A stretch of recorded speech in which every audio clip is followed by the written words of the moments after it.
Social media has become an essential tool for growing businesses in today's digital age. It allows businesses to reach a larger audience and connect with potential customers in a more personal and interactive way. The first step to using social media to grow your business is to identify the platforms that are most relevant to your target audience. When choosing which platforms to use, consider factors such as the demographics and interests of your target audience.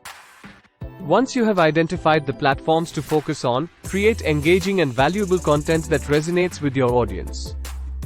This could include sharing industry news and trends, tips and tricks related to your product or service, and behind-the-scenes glimpses into your business. Consistency is key when it comes to social media. Make sure to post regularly and at optimal times for maximum visibility. Don't just promote your products or services. Engage with your audience by responding to comments, answering questions, and participating in discussions.